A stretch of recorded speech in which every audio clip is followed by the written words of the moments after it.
सहनाववतु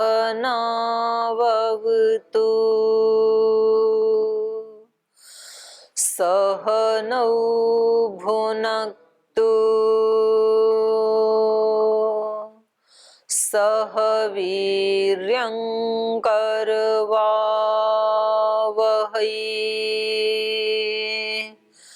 तेजस्विनावधीतमस्तु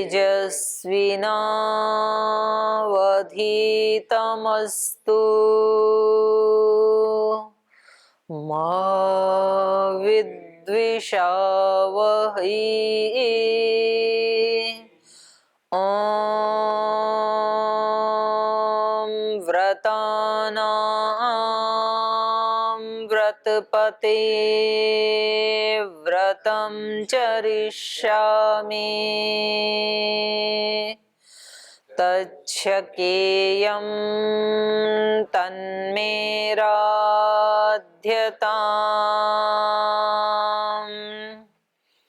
इदमहमनृतात् सत्यमुपैमि। ॐ शान्ति शान्ति शान्तिः।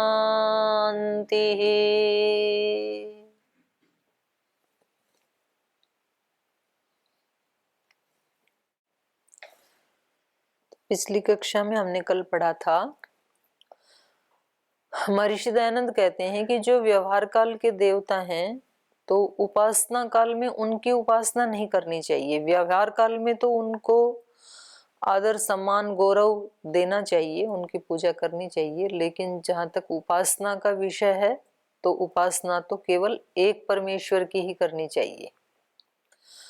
तो कुछ व्यवहार काल के जो देव हैं उनमें माता पिता गुरुजन मनुष्य शरीर में देव होते हैं, कुछ दूसरी जो दैवी शक्तियां सृष्टि में हमारी रक्षा करती हैं तो वो भी देव ही हैं। लेकिन कह रहे हैं उन सब की जो दिव्यता है वो परमेश्वर से ही वो दिव्यता को पाते हैं, तो उन सब का आदि मूल परमेश्वर ही है, तो इसलिए उन्हीं उसी की उपासना करनी चाहिए, ये इन्होंने कल बताया था।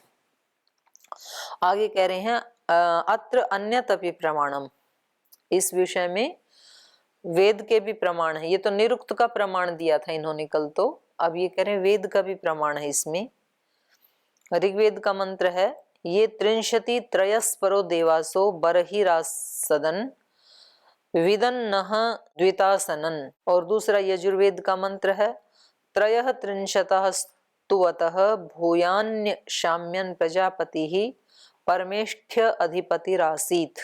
तो ये 14वें अध्याय का यजुर्वेद का है। तो इसका अर्थ आगे बता रहे हैं, और एक अथर्व वेद का भी दे रहे हैं। तीनों मंत्रों का एक एक प्रमाण दे रहे हैं। यस्य त्रयः त्रिंशत् देवा निधिम रक्षन्ति सर्वदा निधिम तमद्य को वेद यम देवा अभिरक्षतः। यस्य त्रयः त्रिशत् देवाः अंगे गात्रा विभेजिरे तान वै त्रयः त्रिंशत् देवान एके ब्रह्मविदो विदुः। ये तीन इन्होंने प्रमाण दिए, ऋग्वेद यजुर्वेद अथर्ववेद का। अब इनका एक एक अर्थ बता रहे हैं।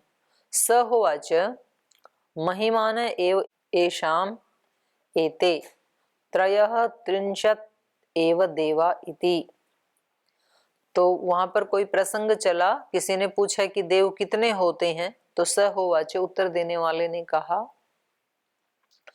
महिमान एव एषाम, इन्हीं देवताओं की ही ये सब महिमा है सृष्टि में, और एते वे ये देव त्रय त्रिंशत्येव, त्रय त्रिंशत मतलब 33, वो ये देव 33 ही हैं। त्रय त्रिंशत्येव देवाः कतमे ते त्रय त्रिंशत, कौन से हैं वो 33 देवता इति, ऐसे पूछे तो अष्टौ वसवः 8 वसु हैं, एकादश रुद्रा 11 रुद्र हैं, द्वादश आदित्याः और 12 आदित्य हैं। तो 11 + 12 कितने हो गए 23 + 8 वसु 31।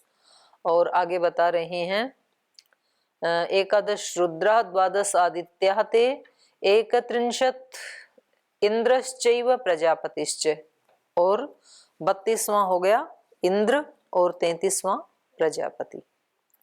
इंद्रश्चैव प्रजापतिश्च त्रयत्रिंशौ इति, तो इस प्रकार से ये 33 देव हैं जिन्होंने इन सारी सृष्टि को बसाया हुआ है। कतमे वसव इति, कह रहे हैं कि ये वसु कौन से हैं, 8 वसु कौन से हैं, तो बता रहे हैं अग्निश्च पृथ्वी च, वायुश्च अंतरिक्षम च, आदित्यश्च द्यौश्च, चंद्रमाश्च नक्षत्राणि च, एते वसवः। अग्नि और पृथ्वी ये 2 वसु हैं, वायु और अंतरिक्ष ये 2 हैं, आदित्य और द्यौः, और चंद्रमा और नक्षत्र। चंद्रमा का मतलब ये वाला चंद्रमा नहीं, जो एक और चंद्रलोक है, वो द्युलोक से भी ऊपर है। उपनिषदों में भी इसका कई बार वर्णन आया है, यहाँ भी आ रहा है। तो ये इन लोकों के एक एक लोक को ले लिया, फिर एक एक उस लोक की जो विशेष प्रमुख शक्ति है उसको ले लिया। पृथ्वी की प्रमुख शक्ति हो गई अग्नि, अंतरिक्ष की वायु, और द्युलोक की आदित्य, चंद्रलोक की नक्षत्र। तो 2-2 का जोड़ा है ये सभी लोकों में। तो ये 8 वसु हैं। एते ही इदम सर्वम वसुहितम, एते ही इदम सर्वम वासयन्ते, तद यद इदम सर्वम वासयन्ते तस्मात् वसव इति। एतेषु ही इदम सर्वम वसुहितम, इनमें ही, ये जो 8 हमने गिनाए, इनमें ही सर्वम इदम ये सब कुछ वसुहितम बसा हुआ है। ये सारा संसार, ये सारी सृष्टि इन 8 में ही बसा हुआ है, क्योंकि इसमें तो 4 लोक तक बता दिया ना, चंद्रलोक तक, तो इससे आगे तो क्या होगा, तो कह रहे हैं सब इसी में बसे हुए हैं। इदम सर्वम वासयन्ते, क्योंकि सब कुछ को ये ही बसाते हैं। अग्नि नक्षत्र आदि, अग्नि पृथ्वी वायु अंतरिक्ष आदित्य द्यौ चंद्रमा और नक्षत्र, ये ही सबको बसाते हैं। इनके बिना जीवन संभव नहीं है। इदम सर्वम वासयन्ते इति, यत यह सर्वम वासयन्ते, क्योंकि ये सबको बसाते हैं, तस्मात् वसव इति, इसलिए इनको क्या कहते हैं, वसु, बसाने वाले। कतमे रुद्र इति, रुद्र कौन से हैं, रुद्र कितने हैं, रुद्र 11 हैं, और आदित्य 12 हैं। कतमे रुद्र इति, रुद्र कौन से हैं, दशे में पुरुषे प्राणः आत्मा एकादशः, कह रहे हैं 10 तो ये पुरुष के प्राण हैं। कौन से हैं 10 प्राण, प्राण अपान व्यान उदान समान नार्ग कूर्म कृकल देवदत्त धनंजय, तो ये 10 प्राण है ना। कतमे रुद्रा 10 इमे पुरुषे प्राणा आत्मा एकादश, और 11वां आत्मा, तो यही तो बसा रहे हैं सबको, 10 प्राण और 11वां आत्मा। जब प्राण निकल जाते हैं आत्मा भी चला जाता है, तो फिर यहाँ ये नगरी वीरान हो जाती है, तो फिर इसको उठा के जला देते हैं, कोई दफना देते हैं। 10 इमे पुरुषे प्राणा आत्म एकादश ते यदा अस्मात् शरीरात् उत्क्रामन्ति अथ रोदयन्ति, तो जब ये इस शरीर से निकलते हैं तो दूसरे लोग रोदयन्ति रोते हैं। तद यद रोदयन्ति तस्मात् रुद्र इति, क्योंकि ये दूसरों को रुलाते हैं, जो पीछे बच गए उनको रुलाते हैं ये, तो इसलिए इनको क्या कहते हैं, रुद्र। कतमा आदित्य इति, आदित्य कौन से हैं और कितने हैं, तो कहा 12 मासाः संवत्सरस्य एते आदित्याः, ये जो 12 मास हैं संवत्सर के, ये ही 12 आदित्य हैं। एते ही इदम सर्वम आददानायन्ति, क्योंकि ये ही सब कुछ को आददाना देते हैं, हमें सब कुछ काल के साथ साथ ही तो मिलता जाता है ना, जो भी मिलता है, तो हमें ये जो आदित्य हैं ये ही सब कुछ देते हैं, तो देते हुए ये आगे चलते रहते हैं। तदिदम सर्वम आददानायन्ति तस्मात् आदित्य इति, क्योंकि ये सब कुछ देने वाले हैं, सब कुछ काल ही देता है हमें, इसलिए इनको क्या कह दिया, आदित्य। सब तरफ से देने वाला। तो इन्होंने वसु बता दिए, रुद्र बता दिए, 12 आदित्य बता दिए। अब ये इंद्र और प्रजापति कौन है उसको बता रहे हैं। कतम इंद्र कतमः प्रजापति रीति स्तनयित्नु एव इंद्र। इंद्र कौन है? स्तनयित्नु, ये जो बिजली चमकती है अंतरिक्ष में, ये ही इंद्र है। यज्ञ प्रजापति रीति, और प्रजापति कौन है? यज्ञ, क्योंकि यज्ञ को ही भुवनस्य नाभि भी कहा। और इन सब प्रजाओं का स्वामी भी कौन है? यज्ञ ही है। यज्ञ से ही जीवन है। ठीक है, यज्ञ नहीं करोगे तो आप में तो 2-4 करते हैं हवन कुंड के पास बैठ के, बाकी तो करते नहीं है, तो उनकी मृत्यु तो होती नहीं है। और कुछ लोग तो ऐसे हैं कि जो गुरुकुल में पढ़ते नहीं, यज्ञ करते नहीं कभी भी, वो भी जी रहे हैं। तो यज्ञ कैसे प्रजापति हुआ? केवल मात्र जो अग्निहोत्र करते हैं वो इसी को यज्ञ नहीं कहा गया है। हमारे जीवन जो है, जो कर्म करते हैं, तो कर्म में बोल देते, फिर यज्ञ कहने की क्या जरूरत थी? सीधा मतलब सीधा ही बोल नहीं, देते ना। जो मतलब दूसरे के लिए या कोई ऐसे कोई भावना से किया जाता है तो वो यज्ञ हो जाता है। लेकिन भावना से तो हम करते नहीं किसी के लिए, तो हम जिंदा कैसे हैं? और कौन बताएगा? यज्ञों वही प्रजापति, ऐसे कहा ना इन्होंने कि ये यज्ञ ही प्रजापति है। तो यहाँ यज्ञ का मतलब है सारी सृष्टि ही यज्ञ में है। सृष्टि से हमारा जीवन है ना। सह यज्ञा प्रजा सृष्टवा पुरोवाच प्रजापति। प्रजापति ने क्या कहा? मैंने ये सृष्टि कैसे रची है? सह यज्ञा, यज्ञ सहित, यज्ञ के साथ। उपनिषदों में भी आया है, ये पृथ्वी भी यज्ञ कर रही है, आदित्य भी यज्ञ कर रहा है, वायु भी यज्ञ कर रहा है, सूर्य चंद्र सब यज्ञ में लगे हुए हैं। यज्ञ का मतलब क्या होता है? जो अपने पास है उसको देना, दूसरे देव को देना, वही तो यज्ञ है। तो ये सूर्य के पास जो शक्ति है वो हम सब प्राणियों को दे रहा है, वायु अपनी शक्ति को सबके लिए दे रहा है, पृथ्वी अपनी शक्ति है वो हम सब के लिए दे रही है। तो ये सारी सृष्टि में यज्ञ चल रहा है। और इस यज्ञ के साथ ही सह यज्ञा प्रजा सृष्टवा पुरोवाच प्रजापति अनेन प्रसविष्यध्वम। इस यज्ञ से ही तुम भी आगे इसको बढ़ाना। प्रसविष्यध्वम माने प्रजाओं को बढ़ाना, प्रसव करना। अनेन, इस यज्ञ के साथ साथ ऐसे तुम भी करना। एष वह अस्तु इष्ट काम धुक। ये यज्ञ आपके लिए इष्ट काम धुक हो जाएगा। इष्ट काम धुक माने इष्ट कामनाओं को पूरा करने वाला। तो अगर आपने इस सारी सृष्टि के साथ तालमेल करके अपने जीवन को आगे बढ़ाया तो आपकी सब कामनाएं पूरी होंगी। और यदि आपने इससे उल्टा चलना शुरू किया, इसके सिस्टम को, इसके यज्ञ के साइकिल को तोड़ने की कोशिश की, तो साइकिल आपको तोड़ देगा।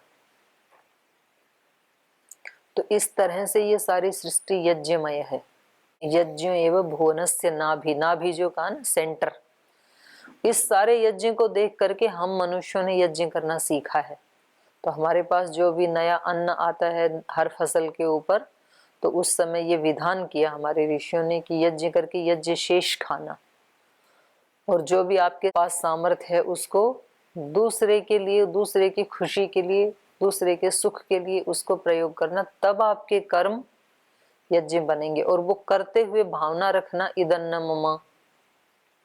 भावना यदि ये रखी कि मैंने किया, तो भी आपका जीवन यज्ञ में नहीं बनेगा। तो हम इसलिए अग्नि में आहुति देते हैं, अन्न आदि लाते हैं तो, और हम बोलते हैं इदन्न मम, दे तो दिया, इदम अग्ने इदन्न में, मेरा नहीं है, ये दिया हुआ है, ईश्वर का दिया हुआ है। तो ये इसकी आत्मा है यज्ञ की। तो जैसे ही हमने अपने पास नहीं रखा, जो हमारे पास घी, अन्न, जो भी था हमारे पास सामग्री, तो वो हमने अपने पास नहीं रखा, अग्नि को दे दिया, सब देवों का प्रतिनिधि मान के। अग्नि ने भी अपने पास नहीं रखा, तुरंत उसने वायु को दे दिया। तो वो अग्नि वहां थोड़ी रहता है, वन कुंड में सब चला जाता है, हाथों हाथ दे देता है, वो इधर से आया इधर गया तुरंत, बड़ी फास्ट गति से। वायु भी अपने पास नहीं रखती है उसको, वायु बादल को दे देती है, बादल बन जाते हैं यज्ञ करने से। बादल भी अपने पास नहीं रखते हैं, वो फिर वृष्टि करके पृथ्वी को दे देते हैं। पृथ्वी भी उसको अपने पास नहीं रखती है, बहुत सारी फसलें, फल फूल, अनेक अन्न के रूप में वो फिर हम मनुष्यों को दे देती है। तब हम मनुष्यों का भी कर्तव्य है कि उसको अपने पास नहीं रखना, फिर यज्ञ में लगाना है उसको। तो ये साइकिल चलता रहना चाहिए। कहीं भी टूटा यदि तो फिर जीवन खत्म। इसलिए यहाँ इन्होंने कहा कि ये प्रजापति कौन है, तो यज्ञ को ही बताया इन्होंने। स्तनयित्नो एव इंद्र यज्ञ प्रजापति इति, ये यज्ञ ही प्रजापति है। कतम स्तनयित्नो अश्निरिति, बोले कौन सा है ये स्तनयित्नो, तो कहा अश्निरिति, ये जो बिजली चमकती है ना बादलों में, ये ही इंद्र है, अश्नि, अश्निरिति। कतमो यज्ञ, यज्ञ कौन सा है, पशु इति, पशु का मतलब होता है साधन। जो भी हमारे पास साधन हैं वो सब क्या हैं, यज्ञ को आगे बढ़ाने वाले हैं। पशु मतलब हमारी इंद्रियों को भी पशु कहा है, और जो दूसरे साधन हैं हमारी गति करने के लिए, तो उसमें गाय आदि भी पशु हैं, तो उससे हम घी आदि लेके वो हवन करते हैं। या दूसरे पशु हैं, जो हमारी प्रजाएं हैं वो भी पशु है। पशु का मतलब है साधन। तो साधनों से तो यज्ञ होगा ना, बिना साधन के कैसे होगा। कतमो यज्ञ इति पशव इति, कतमे ते त्रयो देवा इति। फिर आगे के मंत्र में कहा था कि देवता 3 ही है, पहले मंत्र में कहा देवता 33 है। बिल्कुल यही मंत्र छांदोग्य उपनिषद में भी आता है। जनक की सभा में जो चलता है ना, तो वो 6 जो प्रश्न पूछते हैं, तो उन्होंने यही प्रश्न पूछे थे वहां पर। महाराजा जनक ने घोषणा की थी कि भाई जो भी कोई यहाँ सब प्रश्नों का उत्तर दे सकता है, वो इन 1000 गायों को, जिनके सोने के ऊपर 2-2 तोला सोना लगा के सींग पे रखा था, वो इन गायों को ले जाना। तो आप में से जो सबसे श्रेष्ठ बड़ा विद्वान हो वो इसको ले जाना। तो अब सब एक दूसरे के मुंह की तरफ देखें, अपने मुख से कौन कहे कि मैं सर्वश्रेष्ठ विद्वान हूं।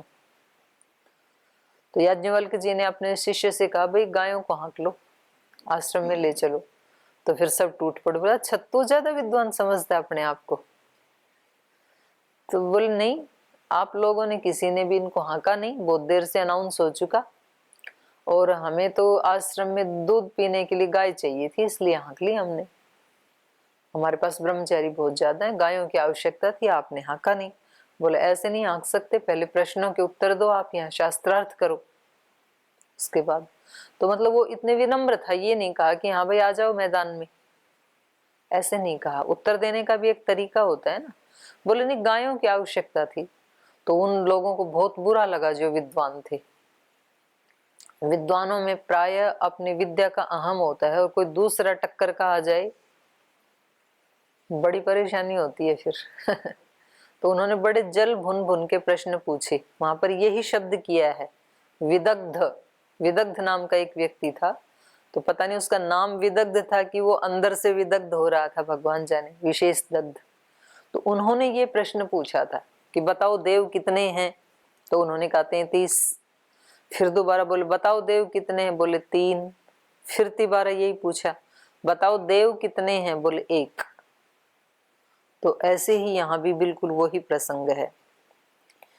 तो पहले मंत्र में बताया था 33 देव हैं, तो 33 इन्होंने बता दिया। 8 वसु, 12 आदित्य, 11 रुद्र, 1 इंद्र, 1 प्रजापति। अब आगे कह रहे हैं कतमे ते त्रयो देवा इति, ये 3 देव कौन से हैं। इमे एव त्रयो लोका एषु ही इमे सर्वे देवा इति, बोलिए ये जो 3 लोक है ना, ये ही देवता हैं, क्योंकि सब देव इन्हीं में रहते हैं। कतमौ द्वौ देवौ इति, 2 देवता कौन है, तो बोले अन्नम च प्राणश्च इति। 2 देवता ही यदि माने जाएं तो 2 देवता कौन है, अन्न और प्राण। क्योंकि हमारे शरीर किससे जिंदा रहता है, अन्न और प्राण से, दोनों में से एक भी यदि नहीं है तो फिर शरीर चलेगा नहीं। और शरीर क्या है? सृष्टि का एक छोटा मॉडल है।